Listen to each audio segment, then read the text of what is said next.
여호와의 집에 올라가자라고 하는 제하로 오늘 말씀을 묵상하고 함께 기도하는 시간을 갖도록 하겠습니다. 사람이 내게 말하기를 여호와의 집에 올라가자 할 때에 내가 기뻐하였도다 그랬습니다. 여러분, 여호와의 집에 왜 올라가는 거예요? 가장 중요한 것은 하나님께 예배 드리기 위함입니다.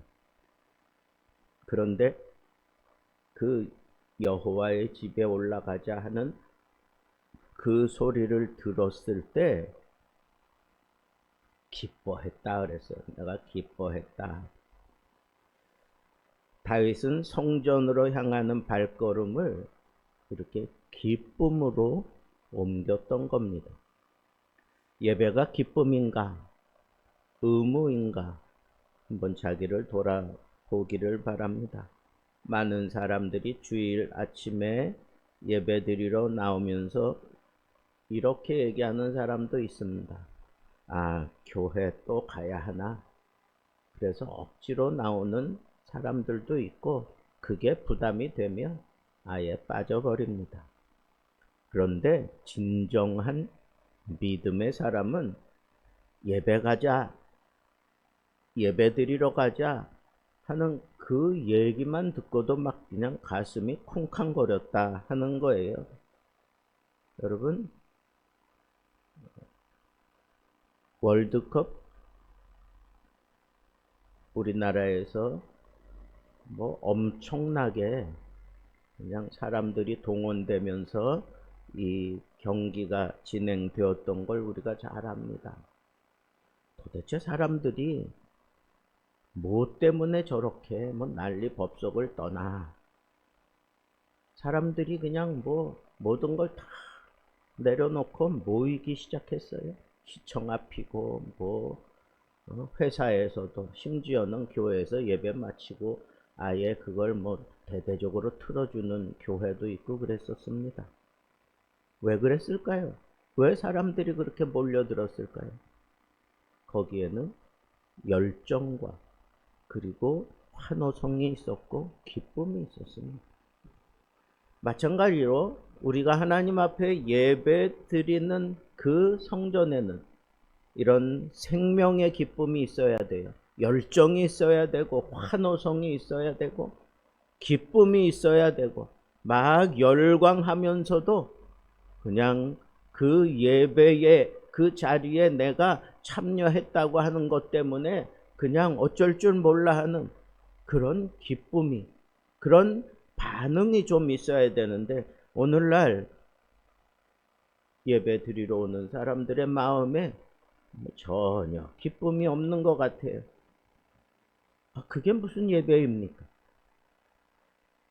세상에서도 공 하나 굴려가면서 서로 이겨보겠다고 막 우르르 몰려다니는 거기에 초점이 그냥 다 맞춰져서 그냥 골 한번 들어가면 세상이 떠나가라고 외치고 아니 예배의 광경이 그래야 되는데 세상 사람들은 자기들의 욕구를 채워주는 그런 일에도 막 저렇게 엄청나게 반응을 보이는데 오늘날 우리는 예배 드리면서 정말 이런 감격이 있는 거예요. 이런 열정이 있고 이런 환호성이 막 터져 나오고 말씀을 듣다가 막 가슴이 무너지는 것 같고 찢어지는 것 같아서 펑펑 울기도 하고 찬양을 하면서 막 주체할 수 없는 그 기쁨이 막 차고 올라와서 손을 들고 여호와의 집에 올라가자 그러면서 열정적으로 막 그런 광경이 있는 자리가 예배의 자리인데 지금 다윗은 그 광경이 그냥 막 그려지기 때문에 사람들이 여호와의 집에 올라가자 하는 그런 얘기를 듣기만 해도 그냥 막 가슴이 쿵쾅거리고 기뻤다 그랬어요. 여러분들은 정말 기쁨의 마음이 어디에 있는 거예요? 세상에 스포츠에 있습니까? 아니면 스크린에 있습니까? 아니면 여러분들의 어떤 욕구를 채워주는 그런 열정을 막 불러일으키는 그런 정욕적인 것에 있습니까? 아니면 돈에 있습니까? 아니면 사람에게 있습니까? 여러분, 우리의 기쁨은 하나님께 있어야 돼. 예배에 있어야 된다고. 예배에. 예루살렘은 연합된 성읍이다, 그렇게 얘기를 했어요. 흩어지지 않고 하나된 성읍입니다. 그런데 사람들은 거기에 모여드는, 예배하러 모여드는 사람들은 다 다릅니다. 생각도 다르고 취향도 다릅니다. 어떤 사람은 빠른 찬양하는 걸 좋아하고, 어떤 사람은 의미를 곱씹어가면서 찬양하는 걸 좋아하고, 어떤 사람은 이 찬양을 통해서 또 기도를 더불어 하는 거 좋아하고, 어떤 사람은 그냥 찬양만 하는 거 좋아하고, 어떤 사람은 말씀 듣는 걸 좋아하고, 어떤 사람은 예배 드리는 이 광경 자체가 그냥 좋아서. 다 달라요. 취향도 다르고 생각도 다릅니다. 그러나 예루살렘은 연합된 성읍이에요. 하나님의 백성들이 성전에 모일 때 자기의 모든 것들을 다 하나에 집중시켜야 되는 거예요. 하나에 집중시킬 수 있는 게 뭐예요? 그게 바로 예배입니다. 축구를 보면 11명이 제각기 맡겨져 있는 그런 포지션이 있어요. 그래서 막 제각기 막 움직이는 것 같지만 자기가 지켜야 될 그 영역이 있고, 또 자기에게 주어진 어떤 사명이 있으면 그걸 또 감당해내야 합니다. 그럴 때 사람들이, 선수들이 아무리 뛰어나고 뭐 세계에서 가장 촉망받는 그런 선수가 있다고 할지라도 그 선수는 철저하게 11명이 뛰기 때문에 철저하게 감독의 지시를 따라 움직여야 되는 거예요. 그러지 않으면 실패합니다. 그러지 않으면 경기에서 지고 맙니다. 그래서 이 감독이 얼마나 중요한지 몰라요. 우리나라의 박항서 감독님이 베트남에 가서 그 베트남의 그 축구 역사를 바꾸어 놨잖아요. 그 베트남 온 국민이 막 그냥 어쩔 줄 몰라 하며 기뻐하고, 뭐 길거리에 나가서 난리 법석을 떨고 그랬어요. 선수들도 잘했다, 뭐 선수들 칭찬. 그보다 감독에게 모든 공을 돌렸어요. 감독의 그 전략도 그렇고, 감독이 그 선수들과 준비하면서 하나가 된 모습으로 그렇게 준비하는 그런 모습들을 TV에서 보여주면서 이 박항서 감독님이 얼마나 중요한 일을 했나. 그래서 그 나라에서는 아예 귀빈 대우받는 사람으로 그렇게 승격시켜버리고 말았어요. 여러분, 한낱 축구 경기 하나를 해도 이렇게 연합되지 않고는 승리할 수 없다면 예배는 더한 거잖아요. 다 다양한 사람들이 모여가지고 하나가 되어서 예배드리지 않는다고 생각해 보세요. 뭐 난장판일 거예요. 성전에 모여드는 사람들 보면 다 제각기야. 다 자기가 잘났어. 뭐 자기보다 뭐 뛰어난 사람이 없다고 생각하는 것처럼 막 행동하고 말하고 표정을 짓고 윽박지르기도 하고. 여러분, 교회에서 가장 아름다운 모습은 하나가 됨에 있어요. 하나가 되어야 돼. 예배로 하나가 되는 그 교회가 하나님의 손에 붙들려서 뭔가 큰 일을 할 수 있어요. 그런데 그렇게 감독이 전술을 잘 짜고 그 선수들을 이끌어 가듯이 교회에서도 마찬가지예요. 하나가 되게 만드는데 깃발을 들면 선수들이 그 깃발로 다 모이는 것처럼 여러분, 이 교회도 하나가 되게 만드는 깃발이 필요해요. 그게 뭘까요? 말씀이에요. 십자가예요. 성령이에요. 그리고 영적인 호흡과 기도예요.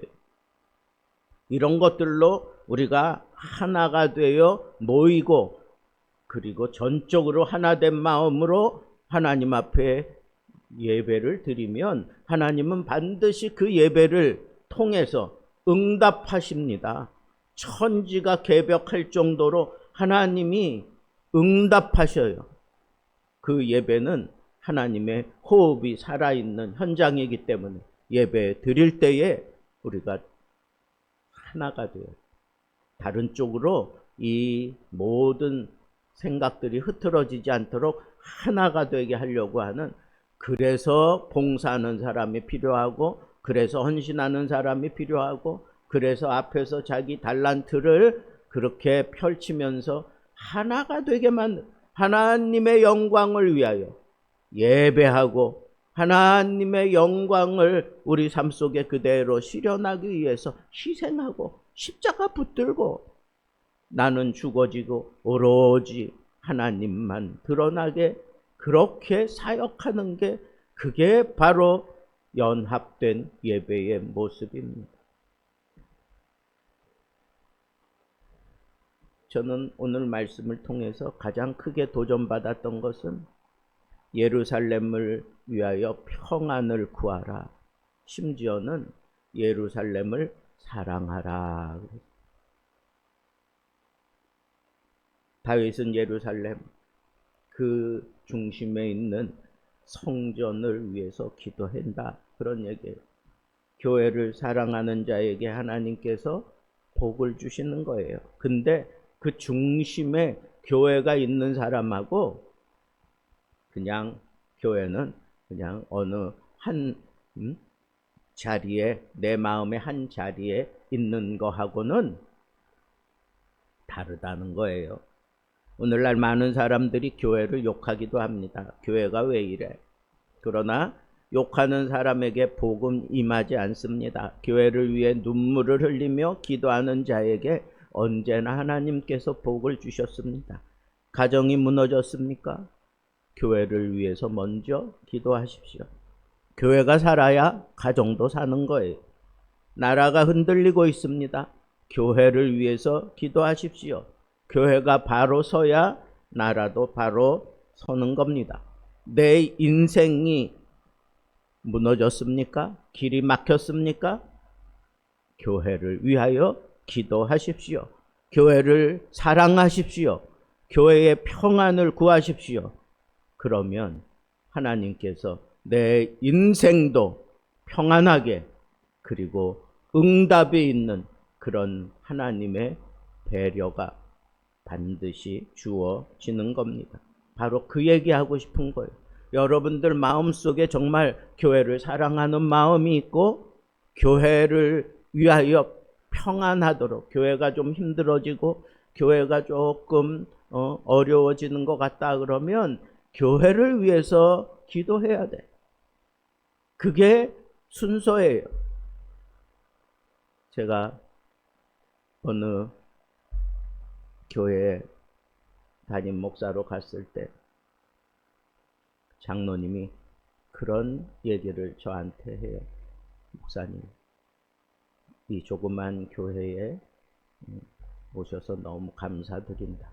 근데 지금 교회가 참 어려운 시기를 지나고 있다고. 그러면서 이런 얘기를 해요. 이 어려운 시기가 닥쳐왔을 때 그때부터 당신은 집에서 자는 게 이게 가시방석 같다는 거.